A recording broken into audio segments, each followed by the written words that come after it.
Jharkhand 2024 Ranchi BJP प्रवक्ता प्रतुल शाहदेव ने कहा, झारखंड में केवल एक ही मुद्दा है, बदलाव और झामुमो। कांग्रेस सरकार से राहत जो झारखंड के इतिहास की सबसे भ्रष्ट सरकार है। राज्य में महिलाएं सुरक्षित नहीं हैं, युवा बेरोजगार हैं, जनता बदलाव चाहती है और एनडीए गठबंधन झारखंड में 2/3 बहुमत के साथ सरकार बनाएगा।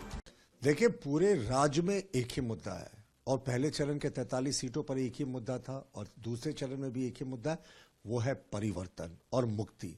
मुक्ति और परिवर्तन, इस भ्रष्ट सरकार को उखाड़ फेंकने का संकल्प। झारखंड के इतिहास की सबसे भ्रष्ट सरकार हेमंत सोरेन सरकार है। महिला उत्पीड़न, 7400 रेप केसेस हुए हों, बेरोजगारों को ठगा गया हो, नौकरियां नहीं मिली हो, पूरी विधि व्यवस्था कोलैप्स कर गई हो। जनता परिवर्तन चाह रही है और एनडीए गठबंधन 2/3 से ज्यादा सीटों पर चुनाव जीतकर सत्ता में वापस आ रहा है और साहब परिवारवाद के खिलाफ भी हमारी मुहिम है।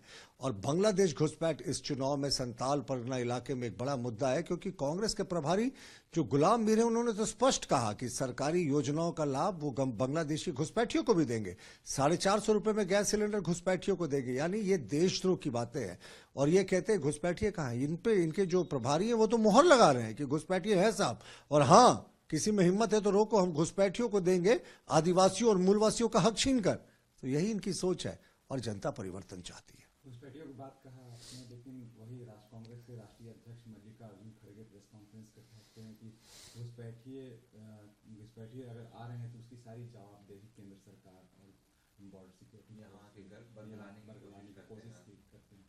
देखिए, मल्लिकार्जुन खड़गे साहब से हम कहेंगे कि एक बार जरा थोड़ा सा बैकरूम अपना हिसाब किताब कर ले ऐसे बयान देने से पहले, क्योंकि ये जो जनगणना के आंकड़े हैं ना 1951 से 2011 के बीच के खड़गे साहब, और उस समय 85% केंद्र में कांग्रेस की ही सरकार थी। बीएसएफ भी आप ही के जिम्मे में था। और घुसपैठ का उसी समय का आंकड़ा है जब संथाल परगना में 16% आदिवासी घट गए और 14% मुसलमान बढ़ गए। और अब तो आपके प्रभारी मीर साहब ने भी थप्पा लगा दिया कि साहब घुसपैठिए हैं।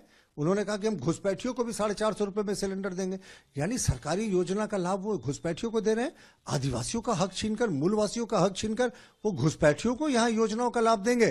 तो यही है कांग्रेस का हाथ घुसपैठियों के साथ, और अब तो मोहर लग रही है साहब इस पे। सर, एक निर्वाचन आयोग ने, जो इलेक्शन कमीशन है, कांग्रेस के राष्ट्रीय अध्यक्ष और भाजपा के राष्ट्रीय अध्यक्ष जेपी नड्डा को पत्र लिखकर कहा है कि जो आप लोगों ने शिकायत दर्ज करवाया एक दूसरे के खिलाफ, उसके जवाब मांगा है, उसका जवाब मांगा है।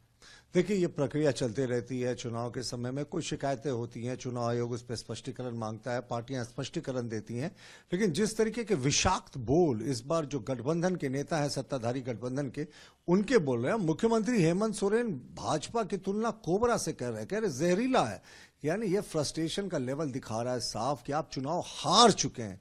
और जहरीला वातावरण तो मुख्यमंत्री जी आपने पैदा कर रखा है। यहां पर सिर्फ मुस्लिम वोट बैंक के तुष्टीकरण के कारण आपने सनातनियों का अपमान किया, आदिवासियों का अपमान किया, और घुसपैठियों को तो आपकी सरकार में जो है वो जमाई का दर्जा प्राप्त है। तो ये जो प्रक्रिया है चुनाव आयोग की, ये चलती रहती है चुनाव में, और हमने भी जवाब देने का निश्चय कर लिया है।